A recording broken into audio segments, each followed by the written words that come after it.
You are listening to Win on KZKO. Check them out every Monday from 4 to 5 p.m. Mountain Time. Only on KZKO The Vibe. Ladies and gentlemen, prepare yourself for the Win Show on KZKO. Take part with the cast by sending your suggestions for each segment throughout the week or during the show by hitting them up on Facebook at World Improv Network, Twitter at World Improv Net, or the Win KZKO blog. Now, enjoy the show.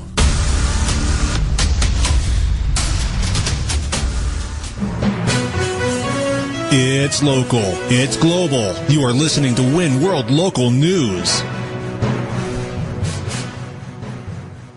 Win World Local News with Potter Smittss. Our top story today is brought to us by Twitter correspondent Shay Sharik. As Kim Kardashian and Kanye West have recently celebrated the first birthday of their child, Northwest, they are now wondering whether or not they should have ever named their child at all. For more on this identity crisis, let's turn to Win reporter Marty in Los Angeles, who is with Miss Kardashian's midwife, Stacey, to talk all about this matter. Marty? Thank you, Potter. I'm here with Stacey Renfro, the midwife to Ms. Kardashian. Yes, welcome. I take it seriously. Thank you. I can tell by your scowl. I was nervous to approach in the first place. Absolutely. I keep that on as a guard. I don't have much physical strength, so I use it all in my face. What a strong face it is. Thank you. Now, Stacey, when you heard that the Kardashians had named their child North, what was your first reaction? Quite honestly. Yeah. So clearly you would have opted for not naming the child at all. Absolutely. And how would you address an unnamed child, I think, is the question on everyone's mind. Well, I think that's the question that we need to answer, and we might not ever know unless someone is so bold to do it. So you believe we need to just take that leap first and then deal with the consequences once we're in it? Oh, absolutely. I would recommend that other people start using their faces more. Maybe just intense eye contact. Mm-hmm. So all facial nonverbal communication you believe is the future? I do believe it's the future. I would like to explore it more. I have a lot of respect for Kanye and Kim. I believe we can hear North over the wall of the Kardashian compound. Clearly a child that has a very strong voice that you would like to silence. I not in so many words. I think that it's a question that does need to be answered. I'd like to see what a child raised in silence.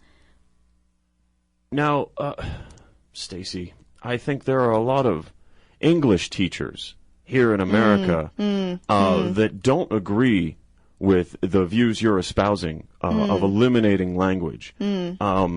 How would you respond to them? I wouldn't respond.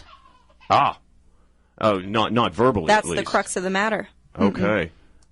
Oh well, Miss Renfro, I think that's a little uncalled for. Please unfurrow your brow. I hope you understood what I meant by that. I did, and I am insulted. We are going to. Potter, I'm going to throw this back to you. Stacey and I have something to discuss.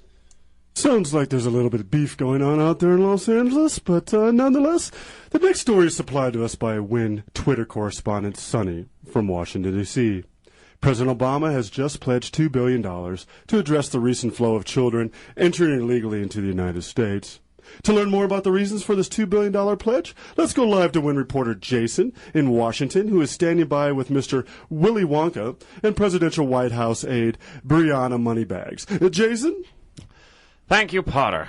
Now, I'm here with Mr. Wonka.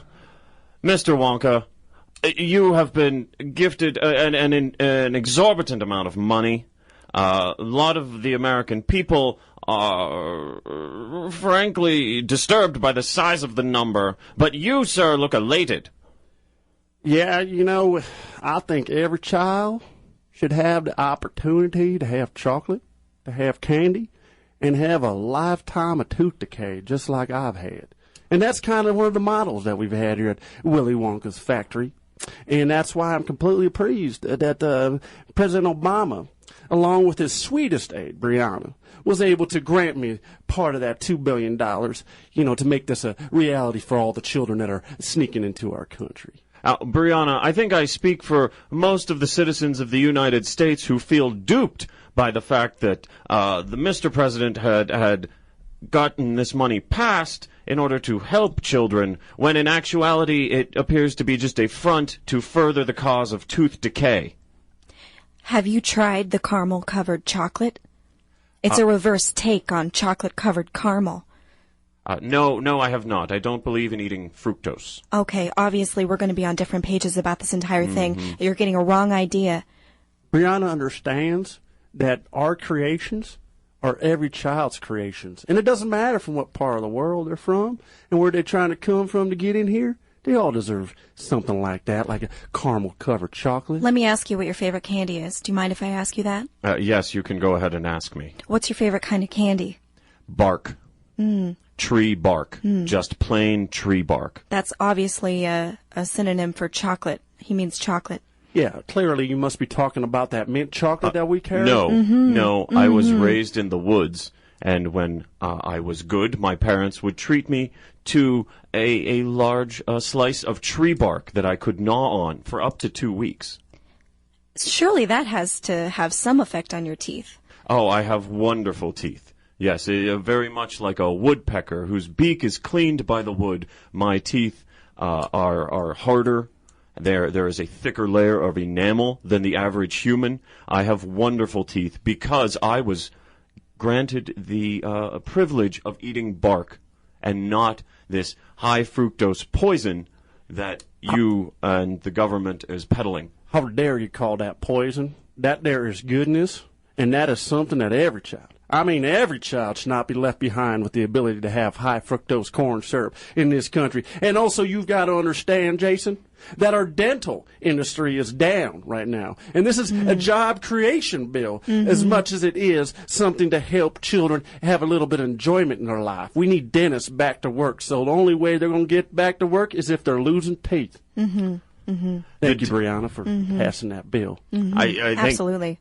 This is just more misguided allocation of funds by the United States government. Clearly, they have been taken in by the dental lobby, an unneeded profession.